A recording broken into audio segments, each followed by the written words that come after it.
400 पार क्यों करना चाह रहा है कि हम संविधान पर चैलेंज करेंगे और बाबा साहब अम्बेडकर पर चैलेंज करेंगे। तो इसका मतलब बाबा साहब नहीं, इस बार का जो लोकसभा का चुनाव है संविधान बदलने नहीं दिया जाएगा, इसका मंशा को पूरा होने नहीं दिया जाएगा। जनता समझ गई है और जितना जहाँ जहाँ वोटिंग हो रही है उसको समझ आ गया है कि हमारा 400 पार का सपना सपना ही रह जाएगा। 2004 का भी चुनाव में इन लोग बोला था कि पूर्ण बहुमत में आ रहे हैं, अटल बिहारी वाजपेयी के बाद वाला जो चुनाव हुआ था। लेकिन क्या हुआ था, मनमोहन सिंह का सरकार आया था। 400 बोल देने से क्या होता। हम तो बोल रहे हैं कि 2019 में भी अगर बिना ईवीएम का चुनाव होता तो इन लोग 100-110 सीट भी नहीं ला। जबरदस्ती ईवीएम में टैपरिंग होता है, टैपरिंग 400 पार इन लोग कैसे करना चाहता है। चंडीगढ़ में जैसे ब्लैकमेलिंग करके जबरदस्ती करके वैसे ही लोग 400 का पार करना चाहता है। लेकिन जनता इसको वोट देके नहीं करेगी, ये लोग 2 नंबर काम करके चंदा पार्टी यही करेगी। जिस दिन मोदी जी ने बोला 400 पार, उसी दिन हम लोगों ने जीत लिया था, इंडिया अलायंस ने जीत लिया था, क्योंकि मोदी जी ने आज तक सच नहीं बोला है। जिस दिन मोदी जी ने 400 पार बोला उसी दिन इंडिया अलायंस जीत गया, क्योंकि मोदी जी हमेशा जो बोलते हैं वो झूठ नहीं बोलते हैं। 15 अगस्त को राहुल जी लाल किले से झंडा फहराएंगे, तिरंगे का झंडा, और प्रधानमंत्री 4 जून को राहुल जी बनेंगे। पूरा कांग्रेसमय हो गया देश, पूरा जनता समझ गई मोदी जी के झूठ को। देखिए आज जनता समझ गया है। हाँ, एक मिनट, जनता समझ गया है, चिल्लाने से कोई फायदा नहीं है। सुनिए, SC ST OBC, सुनिए ST OBC साथ में अल्पसंख्या भी है। लेकिन जैसे आप अगर इस बात को नहीं समझ सकेगा, चारों जैसे आप बटन दबाइएगा कौन फूल पर, वैसे अलखुशिया पैदा होगा, वहाँ जन्म लेगा, कुटकुटा लगा बदन में। बस यही आपको बोल दीजिए, फूल पर बटन दबेगा अलखुशिया पैदा लेगा बोल रहे। वो बेचारे अभी नया हरा, वो जो है ना नया हरा गमछा नया लिए हैं, तो उनको अभी बोलना मजबूरी है। वो अपने आका को खुश करने के लिए वो सब चुन के ला रहे हैं, बोल रहे हैं। कल तक मेरे ही साथी थे ये। अच्छा, कल तक बीजेपी में थे वो, मेरे OBC SC मोर्चा के वो प्रदेश कार्य समिति सदस्य हैं। हाँ, बहुत बढ़िया बात बोले। बीजेपी में थे, क्यों छोड़ दिए? जरा सा चुप रहिएगा। बीजेपी में थे, हमने वहाँ किसी कारण गए, लेकिन वहाँ जिस व्यक्ति इलेक्शन इलेक्शन लड़े हैं, और हमको बहुत किसी का कारण मेरा जो वहाँ सर्किल था, एक भी 4 साल में एक भी मान सम्मान वहाँ नहीं मिला। मैं गोविंद तुरी बोल, एक भी सम्मान नहीं मिला वहाँ। दलित को वोट जमा, वहाँ भीड़ दिखाने के लिए वहाँ खाली काम मिलता है। 4 साल से नया आवास दिया होगा तो हम लोग सामने करके नहीं, लेखा जोखा नहीं, लेखा अच्छा। एक मिनट हल्ला नहीं करिए, डिबेट है, जवाब मांगिए इंसान से, हम बोलते हैं। सुने ना, रुकिए, आप बताइए। हम पहले इंडिया जो चैनल है इनको हम स्वागत करते हैं। मेरा इन लोग 10 को जवाब दे दे, हम लोग राजनीतिक संन्यास ले लेंगे, छोड़ देंगे। आप पार्टी से हैं या बस जनता? नहीं, हम जनता हैं, कोई पार्टी से नहीं है। एकदम बहुत बढ़िया। हमको बताइए कि प्रधानमंत्री एक योजना निकाली थी जिसमें पूरे शौचालय को बोला था कि हम बना देंगे। कोई भी महिला, कोई भी लोग रोड गली नली में बाथरूम नहीं करेंगे। जगह जगह ODF कर दिया कि इस क्षेत्र में ODF हो गया, यहाँ एक भी शौचालय में जरूरत है। मैं गिनती गिनाता हूँ कि ODF किस जगह हुआ है। एक जवाब दे दे हमको इनका नेता कि ODF जहाँ जहाँ घोषित किया है वहाँ हाँ। वार्ड पार्षद है, ODF अपना लिखने वाला बोर्ड कौन है? कौन लिखा है बोर्ड? कौन लिखवाया? वार्ड पार्षद है, खुद पूछ लीजिए। अपने दोनों साइड उधर इधर सब तरफ लिखे ODF, खुद लिखने वाला। अरे सुनिए ना, जिस जगह लिखाया है वहाँ बीजेपी का कार्यकर्ता लिखा दिया है। आज लिखाने वाला है खुद। कौन लिखाया हुआ है? 95% फेल कर चुका है, कोई भी 95% फेल कर दिया। नदी नली का ले जा रहा है। दूसरा बात, ये लोग बहस कर रहा है कि यहाँ मोदी कर दिया, वहाँ मोदी कर दिया, वहाँ मोदी जी कर दिए। हम पूछते हैं, अरे एक मिनट, अगर सब मोदी कर दिया है तो यहाँ का जनता नेता जीत के जाता है, जो प्रतिनिधि जीत के जाता है, वो क्या किया है? वो 10 को योजना गिनाते हैं हमको, 10 ठो मात्र योजना। साला हम लोग संन्यास ले रहे। हाँ, हम बोल रहे हैं भाई साहब कि इनका कहना है कि यहाँ मोदी कर दिया, वहाँ मोदी जी कर दिया, वहाँ मोदी जी कर दिया, लेकिन यहाँ का जो जीत के जाता है प्रतिनिधि सांसद, वो क्या किया है? वो 5 को योजना गिनाते। साला जो बोलेगा हम लोग हार जाएंगे। दूसरी बात है, सुनिए दूसरी बात, अगर मोदी जी सब किया है तो ये तो 272-75 में इसका सरकार बन जाएगा। ये 400 पार क्यों करना चाह रहा है? कि हम संविधान पर चैलेंज करेंगे और बाबा साहब अम्बेडकर पर चैलेंज करेंगे। इसका नहीं, इस बार का जो लोकसभा का चुनाव है, संविधान बदलने नहीं दिया जाएगा, इसका मंशा को पूरा होने नहीं दिया जाएगा। जनता समझ गई है और चाहे जितना जहाँ वोटिंग हो रही है उसको समझ आ गया है कि हमारा 400 पार का सपना ही रह जाएगा। 2004 का भी चुनाव में इन लोग बोला था कि पूर्ण बहुमत में आ रहे हैं, अटल बिहारी वाजपेयी के बाद वाला जो चुनाव हुआ था। लेकिन क्या हुआ था? मनमोहन सिंह का सरकार आया था। 400 बोल देने से क्या होता?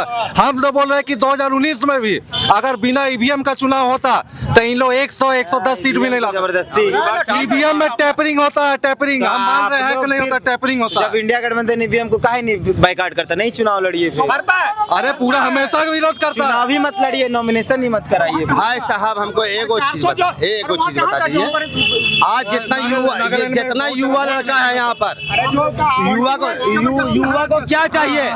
जितना दिल्ली का चुनाव, युवा लोगों को क्या चाहिए? सुने बाबू, युवा लोगों को क्या चाहिए? रोजगार चाहिए। 400 का पार, 400 पार ये लोग कैसे करना चाहता है? चंडीगढ़ में जैसे ब्लैकमेलिंग करके, जबरदस्ती करके, वैसे ही लोग 400 का पार करना चाहता है। लेकिन जनता इसको वोट देके नहीं करेगी। ये लोग 2 नंबर काम करके चंदा पार्टी यही करेगी। सुनिए, देखिए 400 हार हो रही है। जिस दिन मोदी जी ने बोला 400 पार, उसी दिन हम लोगों ने जीत लिया था, इंडिया अलायंस ने जीत लिया था, क्योंकि मोदी जी ने आज तक सच नहीं बोला है। जिस दिन मोदी जी ने 400 पार बोला, उसी दिन इंडिया अलायंस जीत गया, क्योंकि मोदी जी हमेशा जो बोलते हैं वो झूठ नहीं बोलते हैं। 15 अगस्त को राहुल जी लाल किले से झंडा फहराएंगे, तिरंगे का झंडा, और प्रधानमंत्री 4 जून को राहुल जी बनेंगे। पूरे कांग्रेसमय हो गया देश, पूरा जनता समझ गई मोदी जी के झूठ को। देखिए आज जनता समझ गया है। हाँ, एक मिनट, जनता समझ गया है, चिल्लाने से कोई फायदा नहीं है। सुनिए, SC ST OBC, सुनिए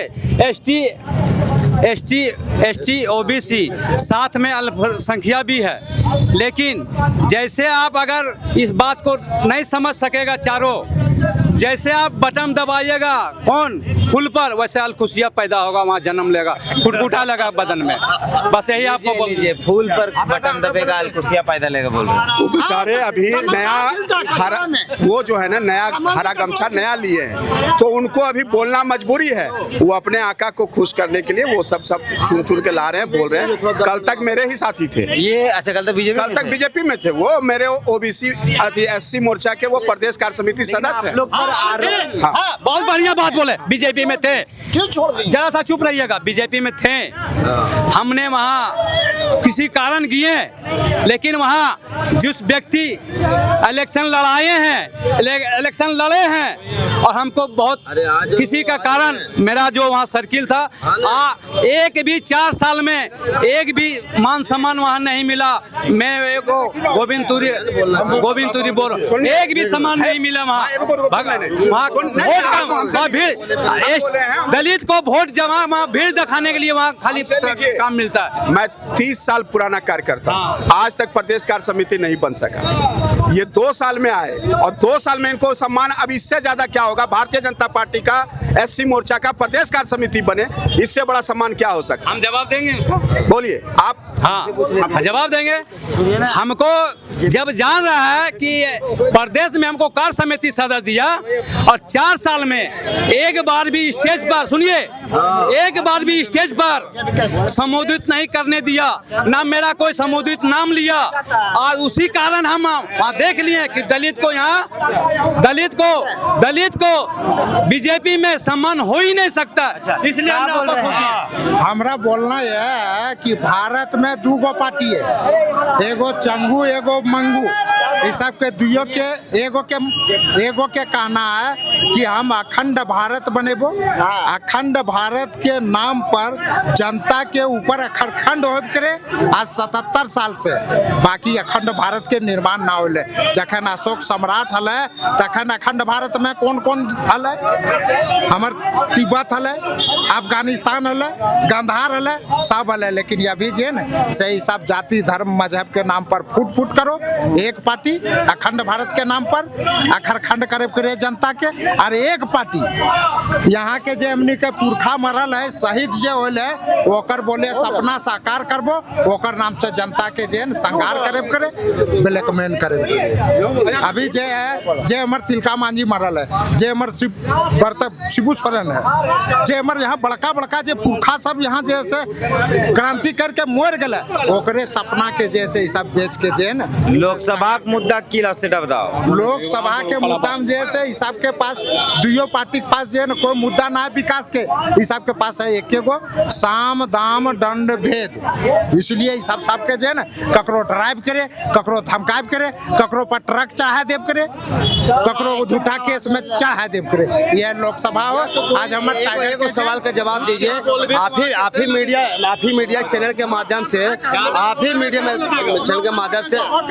मीडिया चैनल से हम लोग को हुआ था, यही मोदी जी आए थे तो बोला था कि मेरी सरकार अगर बनेगी तो हम युवाओं की तकदीर बदल देंगे और देश की तस्वीर बदल देंगे। वो देश क्या मेरा देश ही गिरिडीह भी उस क्षेत्र में आता है या नहीं आता है? आज लोग पानी के लिए त्राहिमाम मचाया हुआ है, आज रोड के लिए त्राहिमाम किया हुआ है, युवा लोग जो है नौकरी के लिए त्राहिमाम किया हुआ है। आज सारा चाहे रेल बेच दिया, आज सारा CCL बेच दिया, ECCL बेच दिया, BCCL बेच दिया। लोग ये भी कहते हैं बीजेपी वाले लोग कि केंद्र किया क्या 70 साल। हम पूछते हैं कि मोदी जी जिस स्कूल में पढ़े हैं वो भी केंद्र में जब कांग्रेस का सरकार था तो उस सरकार में ही वो स्कूल में पढ़ा है। आज हमको बताते हैं ECL BCCL CCL सारा कौन बनाया है? कौन यहाँ इसको टीस्को बनाया है? भाई साहब हमको बताइए। बेरोजगारी का सवाल का जवाब मिला या कोई और सवाल है? नहीं, ये तो देखिए बेरोजगारी का सवाल तो जवाब कोई देगा ही नहीं। देख रहे हैं आप इतना देर तक क्या हो रहा है, डिबेट का मतलब क्या हो गया, इतना पागल हो गया जनता भी नेता भी कि मेन मुद्दे पर बात नहीं करती। अभी सबसे बड़ी समस्या एक चीज और निकल करके आई है, गौर करने वाली बात है कि यूनिवर्सिटीज में या कॉलेज में दाखिला लेने के लिए 12th के बाद अब जो है एक नया चीज आया है जिसमें आपको एग्जाम देना पड़ता है कॉलेज में एडमिशन लेने के लिए। क्या नाम है उसका, CUT का, है ना। और वो फॉर्म देंगे तब आपका एडमिशन होगा। तो उसमें देने के बाद क्या होता है कि जैसे इंजीनियरिंग कॉलेज में एडमिशन लेने के लिए होता था कि आप उसका एग्जाम दिए और आपका रैंकिंग जिस प्रकार का रहा उस हिसाब से आपको कॉलेज मिलेगा। अब हो या रहा है कि सिंपल सा ग्रेजुएशन करने के लिए, एक लड़की को ग्रेजुएशन करने के लिए आपको CUT का एग्जाम देना पड़ेगा, काउंसलिंग करिएगा, आप गिरिडीह का निवासी हैं और आपके बेटी का एडमिशन के लिए कॉलेज मिल गया कोडरमा या फिर मिल गया जमशेदपुर। अब बताइए कि वो आदमी जो नॉर्मल घर का है 10 रुपए में ऑटो बैठ करके आता था गिरिडीह कॉलेज में या तो महिला कॉलेज में एडमिशन लेकर के पढ़ सकता था, वो पढ़ सकती थी लड़की। उसका अगर दाखिला होगा कोडरमा में तो उसका माँ बाप सीधा मना करेगा, हम तो पढ़ा नहीं सकेंगे। और शिक्षा का स्तर इस तरह से गिरेगा और जो नीचे तबका का व्यक्ति है, जो गरीब गुरगा है, उसको पढ़ने नहीं देने का साजिश सरकार लगातार कर रही है। इन चीजों को समझिए कि ये चीजें, इस पर सवाल उठानी चाहिए था। हम खड़ा हो लेते हैं यहाँ चौक पर और हल्ला करें तो ना कर ली, हम ना कर ली।